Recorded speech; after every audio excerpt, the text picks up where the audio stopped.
আসসালামু আলাইকুম রহমতুল্লাহ। প্রিয় দর্শক, কোরবানির আগে গুরুত্বপূর্ণ 7টি আমল করলে আপনার মনের আশা পূরণ হয় এবং আপনার দোয়াও কবুল হবে। মর্যাদার মাস জিলহজের গুরুত্বপূর্ণ 7টি আমল রয়েছে। অন্যান্য মাসের তুলনায় এ মাসের মর্যাদা যেমন বেশি, তেমনি এ মাসে বিশেষ কিছু ইবাদত বেশি বেশি করার গুরুত্বও বেশি। কেননা এই মাসের প্রথম দশকের রাত লাইলাতুল কদরের রাতের সমতুল্য। হাদিসে এসেছে, জিলহজ মাসের প্রথম দশকের ফজিলত সম্পর্কে রাসূলুল্লাহ সাল্লাল্লাহু আলাইহি ওয়াসাল্লাম বলেন, এমন কোনো দিন নেই যে দিনগুলোর ইবাদত আল্লাহর কাছে জিলহজের প্রথম দশকের ইবাদত থেকে অধিক প্রিয়। জিলহজের প্রথম দশকের প্রত্যেক দিনের রোজা এক বছরের রোজার সমতুল্য, আর প্রত্যেক রাতের ইবাদত লাইলাতুল কদরের ইবাদতের সমতুল্য। হাদিস তিরমিজি শরীফ। কুরবানির আগে মুসলিম উম্মাহর জন্য মর্যাদার এই দশকে 7টি আমল খুবই গুরুত্বপূর্ণ। 1 নম্বর আমলটি হলো কোরআন তিলাওয়াত করা। কুরবানির আগে বেশি বেশি কোরআন তিলাওয়াত করা এ দশকের গুরুত্বপূর্ণ আমল। এমনিতেই যত বেশি সম্ভব কোরআন পড়া উত্তম।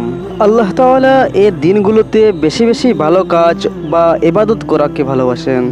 যদি কেউ সুযোগ না পায়, অল্প হলেও কোরআন তিলাওয়াত করা। 2 নম্বর আমলটি হলো নফল নামাজ বাড়িয়ে পড়া। প্রতিদিনের ফরজ নামাজের সঙ্গে সঙ্গে কোরবানির এ দশকে যত বেশি সম্ভব নফল নামাজ পড়া উত্তম। তাই ভালো কাজ করার সঙ্গে সঙ্গে বেশি বেশি নফল নামাজও পড়া। তা হতে পারে ইশরাক, চাস্ত, তাহাজ্জুদ, দিন ও রাতের যে কোনো সময়ে নফল নামাজ। 3 নম্বর আমলটি হলো জিকির করা। দিনভর চলাফেরা উঠা বসায় বেশি বেশি জিকির করা। কেননা এ দশকের তাকবীর, তাহলিল, তাহমিদ, মূলত এগুলি সবই মহান আল্লাহ তাআলার জিকির। এজন্য বেশি বেশি জিকির ও তাসবিহ পড়া।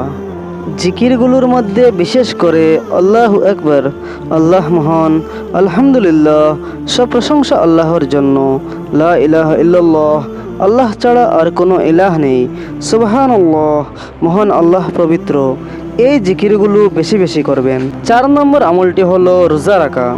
কোরবানির আগ পর্যন্ত রোজা রাখা। বিশেষ করে আরফার দিনে রোজা পালনের মর্যাদা অনেক বেশি। এই দিনগুলোতে রোজা রাখলে সারা বছরের রোজা রাখার সমতুল্য সওয়াবের ঘোষণা এসেছে হাদিসে। তাই কোরবানির আগে রোজা রাখা উত্তম। 5 নম্বর আমলটি হলো দান করা। দান করা অনেক গুরুত্বপূর্ণ আমল। হাদিসের অনেক বর্ণনায় দানের ফজিলত ঘোষণা করা হয়েছে। কুরবানি ও হজের মাসেও দানের মর্যাদা অনেক বেশি। তাই দানের ক্ষেত্রে দেরি না করে সাধ্যমতো দান করাকেও উত্তম আমল বলেছেন বিশ্বনবী সাল্লাল্লাহু আলাইহি ওয়াসাল্লাম। 6 নম্বর আমলটি হলো ঈদুল আজহার নামাজ পড়া। ঈদের দিন সকাল সকাল ঈদুল আজহার নামাজ পড়ার গুরুত্ব ও ফজিলত অনেক বেশি। ঈদের দিন সুন্নাতের অনুসরণে নামাজ পড়ার কথা বলেছেন বিশ্বনবী সাল্লাল্লাহু আলাইহি ওয়াসাল্লাম। 7 নম্বর এবং সর্বশেষ আমলটি হলো কোরবানি করা। ঈদের নামাজ পড়েই এই দিন আল্লাহর জন্য পশু কোরবানি করা। কোরবানির ক্ষেত্রে এ কথা স্মরণ রাখা যে এ কোরবানি মহান আল্লাহর পক্ষ থেকে বান্দার জন্য এক মহান নিদর্শন। কোরবানির পশুর রক্ত, পশম কোনো কিছুই মহান আল্লাহ তাআলার কাছে পৌঁছে না, বরং পৌঁছে বান্দার নিয়ত। সে কারণে যথাযথ গুরুত্বের সঙ্গে বিশুদ্ধ নিয়তে কোরবানি দেওয়া। আল্লাহ তাআলা মুসলিম উম্মাহকে কোরবানি করার আগ পর্যন্ত উল্লেখিত আমলগুলো যথাযথভাবে আদায় করার তৌফিক দান করুন, আমিন। ভিডিওটি ভালো লাগলে আপনার পরিবার ও বন্ধুদের সঙ্গে শেয়ার করুন।